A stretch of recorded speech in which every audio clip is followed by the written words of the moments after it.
Apa itu tanaman? Tanaman adalah tumbuhan yang sengaja ditanam dan dibudidayakan oleh manusia untuk dimanfaatkan hasilnya, baik untuk pangan, sandang, papan, maupun kebutuhan lainnya. Sedangkan tumbuhan adalah organisme dari kingdom plantae yang tumbuh secara alami di alam tanpa campur tangan manusia. Dan ya, ini kangkung yang aku pegang ini adalah tanaman hortikultura, lebih tepatnya kelompok sayuran daun. Halo, what's up Lantar? Balik lagi sama aku Jipa. Buat yang baru nemu video aku, salam kenal ya. Oke, karena di konten sebelumnya kita udah seru-seruan nanam dan panen kangkung, kali ini aku bakal ngebahas kangkung dari A sampai Z. Disclaimer, aku bukan ahli, jadi kalau ada yang kurang tepat atau salah, kita diskusi bareng di kolom komentar. Kita sama-sama belajar. Sebagai referensi utama, aku baca buku Raih Untung Budidaya Kangkung oleh Dini Maulana di aplikasi Ibusnas. Kalian juga bisa baca buku ini di sana dan ribuan buku lainnya. Dan tentu ini gratis dan legal, jadi kita bisa nambah ilmu kapanpun dan dimanapun. Kangkung, sayuran sejuta umat yang akrab banget di meja makan kita. Tapi kamu tahu gak, kangkung itu asalnya bukan dari Indonesia loh. Konon tanaman ini berasal dari India dan Tiongkok lalu menyebar ke seluruh wilayah tropis termasuk Indonesia. Kangkung punya nama ilmiah Ipomea. Secara umum ada dua tipe kangkung yang kita kenal. Pertama, kangkung darat, Ipomea reptans. Batangnya langsing, warnanya putih kehijauan, daunnya runcing, dan bunganya putih bersih. Ini yang biasa kita tanam dari biji.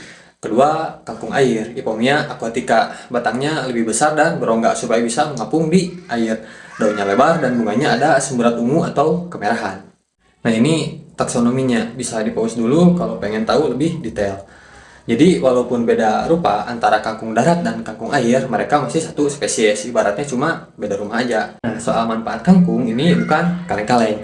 Sering dengar, makan kangkung bikin ngantuk, ternyata itu bukan mitos. Kangkung mengandung senyawa alkaloid yang punya efek menenangkan atau sedatif. Bisa bantu kita rileks, tidur lebih pulas, cocok banget buat yang sering insomnia. Kangkung juga kaya akan vitamin A, jadi bagus untuk kesehatan mata. Lalu, kangkung punya efek anti hiperglikemik, artinya bisa membantu menurunkan kadar gula darah, terutama buat penderita diabetes. Kamu mau coba tanam sendiri? Gampang banget. Kangkung darat itu cepat panen, cuma butuh sekitar 21-30 hari aja. Nah, buat cara tumbuhnya, si kangkung ini tuh butuh matahari full dan tanah yang gembur serta air yang cukup. Jangan sampai kekeringan. Tapi jangan sampai tergenang juga. Kalau ditanam di polybag ukuran 20 cm kali 20 cm, kamu bisa buat 4 lubang tanam, isi tiap lubang dengan 2 biji. Lalu seminggu setelah tanam, sisakan 1-2 tanaman yang paling sehat per lubang. Saat itu juga jadi waktu yang pas buat penyulaman kalau ada biji yang nggak tumbuh. Buat cara panen, kangkung itu bisa dicabut langsung ataupun dipotong batangnya, lalu biarkan tumbuh lagi kalau dipotong. Nah, sekitar 10-12 hari kemudian bisa dipanen lagi, bahkan bisa sampai panen ketiga. Gokil kan? Tapi ingat ya, setelah panen ketiga, sebaiknya tanaman kangkung itu dicabut dan diolah kembali di tanahnya.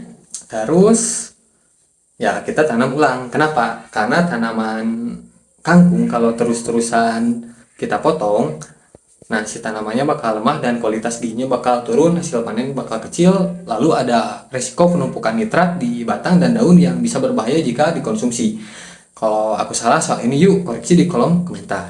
Nah soal hama dan penyakit, dalam budidaya tantangan itu pasti ada, termasuk hama, penyakit, dan ya gulma. Hama umum buat kangkung itu ulat daun, kutu daun, bekicot. Nah buat penyakit umum ya seperti karat putih, yang itu biasanya disebabkan sama lalat gitu. Terus busuk batang ataupun busuk akar. Nah solusinya jaga kebersihan kebun, buang hama secara manual kalau masih ringan. Pastikan kangkung tidak tergenang supaya gak busuk batang atau busuk akar. Kalau memang terpaksa harus pakai pestisida, wajib baca label di pestisidanya. Karena tiap produk punya jeda waktu antara penyemprotan dan panen itu beda-beda gitu, bisa 5 hari sampai 12 hari bahkan lebih. Nah ini penting, kenapa? Karena buat keamanan dan kesehatan kita. Jadi kedepannya ini bakal jadi konten komprehensif dari seri budidaya tanaman, di mana pembahasan soal tanamannya akan kita bahas di akhir setelah penyemaian, penanaman, perawatan, panen maupun pasca panen. Jadi segitu dulu dari aku, semoga bermanfaat. Makasih yang udah nonton, semangat berkebun, jangan lupa follow, peace.